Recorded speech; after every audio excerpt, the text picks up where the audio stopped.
Assalamualaikum warahmatullahi wabarakatuh.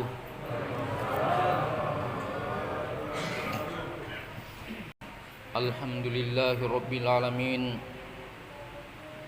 Wassalatu wassalamu ala asyrafil mursalin wa khatamin nabiyyin Sayyidina Muhammadin wa ala alihi wa ashabihi ajmain, amma ba'd.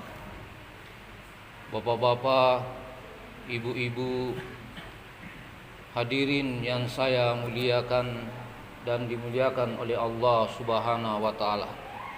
Rasulullah sallallahu alaihi wasallam pernah bertanya kepada sahabatnya, "Tahukah kalian yang mana ghibah itu?" Ini pertanyaan Rasulullah. Tahukah kalian yang mana ghibah itu? Para sahabat menjawab, Allahu wa rasuluhu wa alam. Allah dan Rasulnya lebih mengetahui.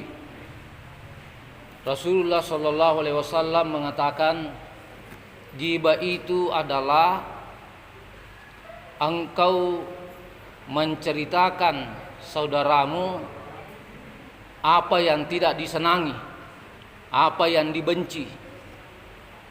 Itu ghibah. Jadi menceritakan kejelekan orang lain, ifaufawi jana pada tarufatau, maka itu ghibah.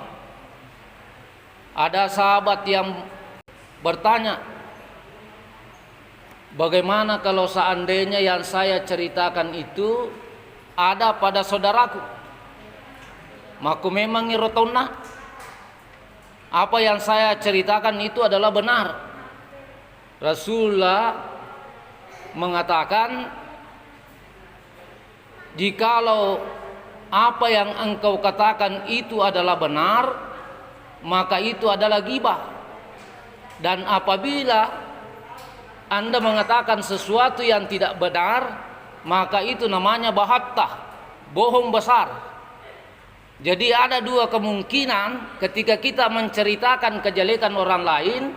Yang pertama masuk ghibah, kalau sesungguhnya benar.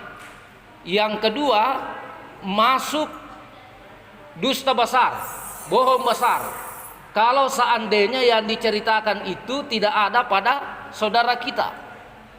Hadirin yang saya muliakan dan dimuliakan oleh Allah Subhanahu wa taala. Di dalam kitab Ihya Ulumuddin yang ditulis oleh Imam Al-Ghazali, di situ dijelaskan panjang lebar mengenai ghibah. Termasuk kita menggibah seseorang berkaitan dengan anggota tubuhnya. Misalnya mengatakan si kurus atau si gemuk, atau mengatakan si pendek,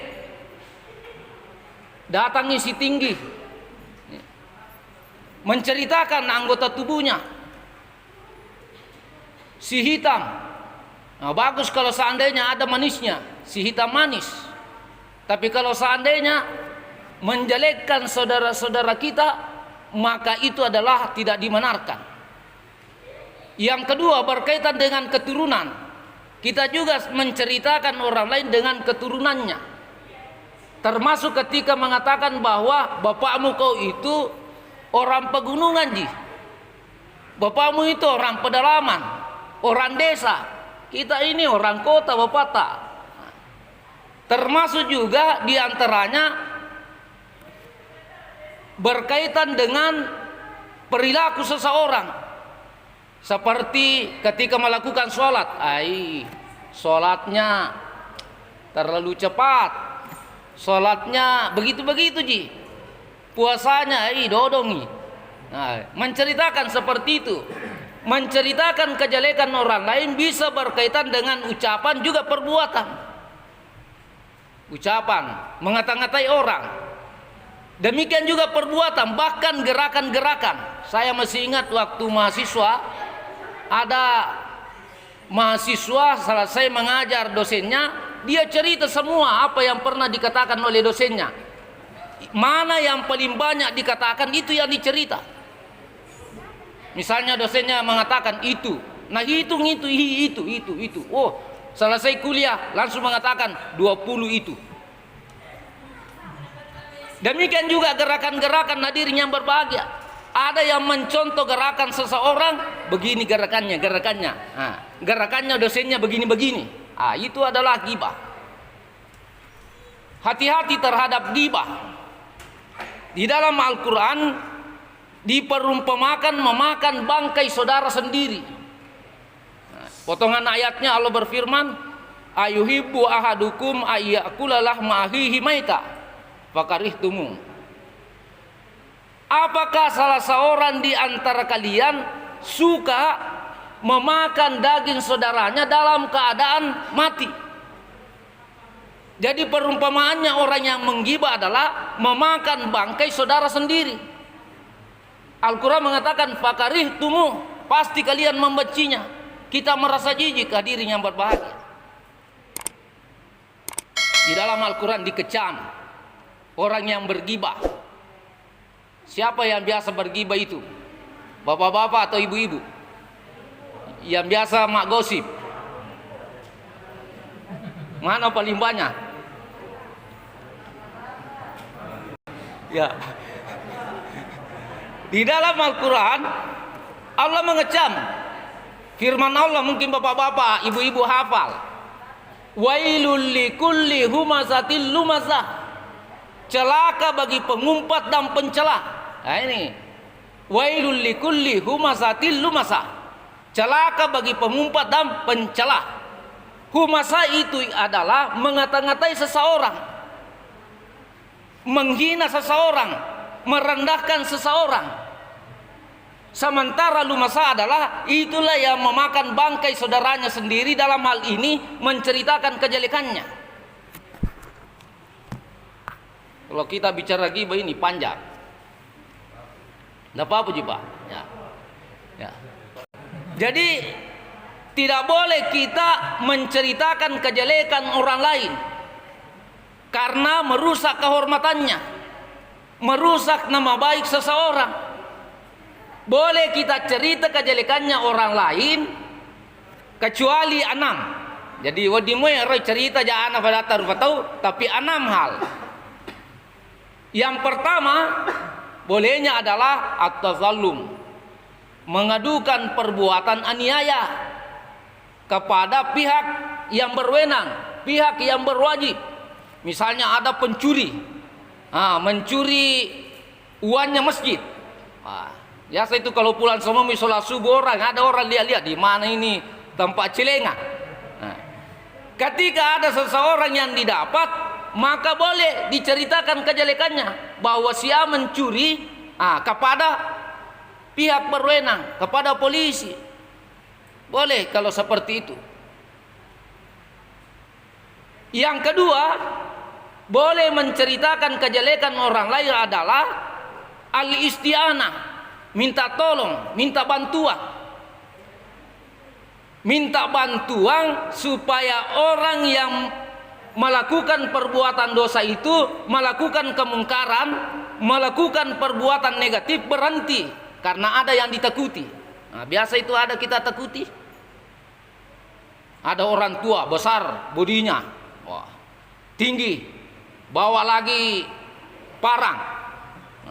Supaya berhenti melakukan perbuatan orang yang melakukan dosa, maka dilapor ke situ. Awas kok itu. Nah bawakan kok parang, nah potongi lehermu. Saya waktu kecil sering juga ditakut-takuti. Saya orang Wajo, orang Sekang. Di kampungku ada orang yang namanya Lafateng. Kalau disebut namanya Lafateng pasti lari. Apalagi kalau bawa sarung. Itu Lafatengnya bawa sarung. Nah simpang itu kepalamu di situ kalau nakal. Jadi kita lari kalau di kampung itu ada rumah panggung, naik di atas itu, sembunyi. Nanti lewat Lafateng baru turun. Ini yang kedua. Kemudian yang ketiga, boleh kita menceritakan kejelekan orang lain, yaitu minta fatwa.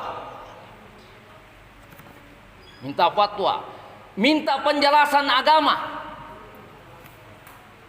Kita tidak tahu apakah benar ini atau tidak, maka kita bertanya kepada Pak Ustaz, kita bertanya kepada ulama. Sama halnya pada masa Nabi, ada seseorang termasuk menganggap dirinya diselimi oleh suaminya. Mengapa? Karena suaminya itu dianggap kikir, bahil. Maka dia adukan kepada Rasulullah. Namanya perempuan itu Hindung. Mudah-mudahan di sini tidak ada Hindung. Kalau ada Hindung, mudah-mudahan bukan nama suaminya Sofyan. Ya. Ini Hindung, suaminya namanya Sofyan. Sofyan inilah orang yang paling pelit, yang paling kikir, nalamana dina. Tidak ada nasimpangkan istrinya uang. Dan dia juga tidak mau belanja. Jadi ketika dia pergi menderita istrinya. Mau beli sayur tidak ada uang. Mau beli ikan tidak ada uang. Mau beli garam tidak ada uang. Ambil semua itu suaminya. Terlalu kikir, terlalu pelit. Maka datang kepada Rasulullah mengadukan, "Ya Rasul, suamiku terlalu kikir, bolehkah saya mencuri uangnya?" Rasulullah mengatakan, "Boleh, sesuai kebutuhanmu dan kebutuhan anakmu." Jadi kalau ada suami bu kikir, pelit, boleh jadi curuannya. Ada ibu-ibu pernah mendengarkan ceramah seperti ini. Dia mengatakan, "Saya itu Ustaz nakada karena suamiku begitu." Ibu-ibu itu suatu ketika dia ambil pakaian, periksa pakaian suaminya ketika suaminya pergi. Tapi ternyata tidak lama kemudian datang suaminya. Nah, lihat istrinya. Tapi pintar juga istrinya. "Pak, saya perhatikan ini pakaiannya kotor-kotor, mau dicuci." Nah, itu alasannya. Ini saya periksa-periksa pakaiannya, jangan sampai ada yang kotor. Nah, ini yang ketiga, meminta fatwa, penjelasan agama. Kemudian yang keempat, boleh kita menceritakan kejelekan orang lain kalau seandainya kita mewaspadakan saudara kita orang Islam, orang Muslim, at-tahsir namanya, mewaspadakan. Misalnya ada orang suka menipu, kemana-mana itu menipu, pergi pinjam uang, pinjamkan uangnya nanti cukup 2 bulan kubayar. Seperti ceritanya Bu Nawas. Sampai 2 bulan tidak dibayar. Ditunggu 2 bulan berikutnya tidak dibayar. Ditunggu 1 tahun tidak dibayar. Ditunggu 2 tahun tidak dibayar. Oh, bertahun-tahun tidak dibayar. Bahkan bawa bediknya. Masih mau kemana lagi? Ini bediku. Boleh kita sampaikan saudara kita, jangki, pinjamkan uang itu Pak. Jangki pinjamkan uang itu Bu. Bahaya menipu-nipu itu orang, banyak sekali menitipu. Boleh kita melakukan seperti itu.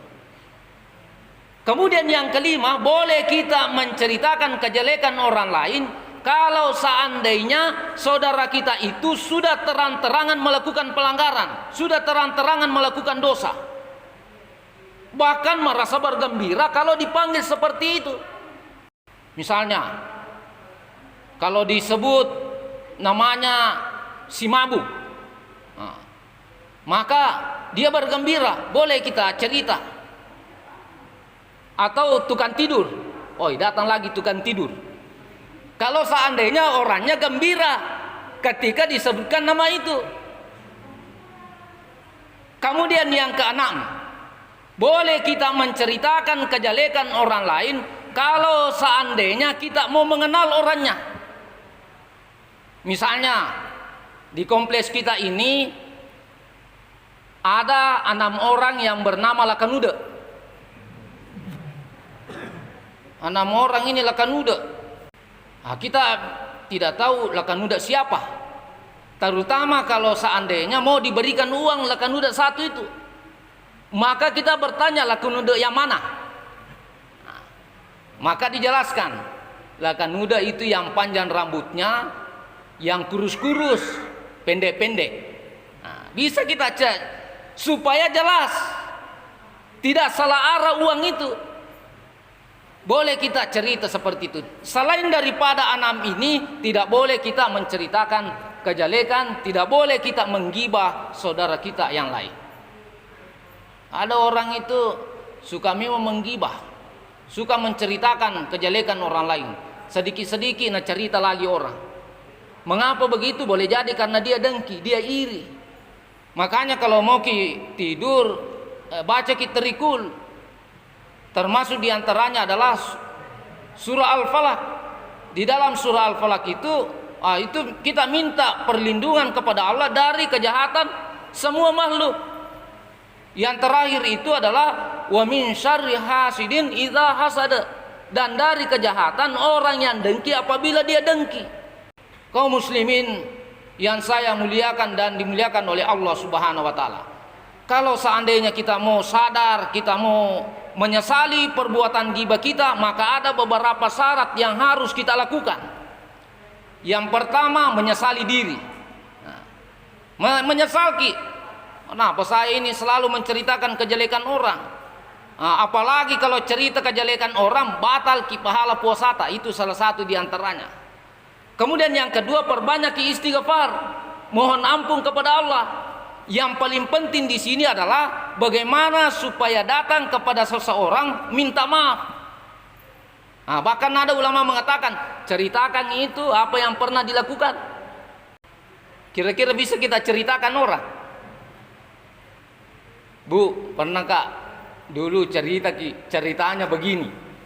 Pasti kita takut-takut. Demikian juga bapak-bapak. Pak, saya dulu pernah cerita bersama dengan ini begini Kira-kira kita bisa lakukan seperti itu. Meskipun demikian, ada juga ulama mengatakan boleh tidak disebutkan secara detail apa yang pernah kita ceritakan kepada orang tersebut, tetapi di dalam hati kita sudah sadar, kita mohon maaf kepada Allah Subhanahu wa taala dan tidak mau mengulangi lagi. Saya kira ini yang sempat saya sampaikan pada kesempatan ini. Mudah-mudahan ada manfaatnya kepada hadirin, dan kita tidak lagi menceritakan kejelekan orang lain, karena kalau kita menceritakan kejelekan orang lain itu berakibat pada diri sendiri juga kepada saudara-saudara kita karena merusak kehormatan. Akhirul kalam, wabillahi taufiq wassadah. Assalamualaikum warahmatullahi wabarakatuh.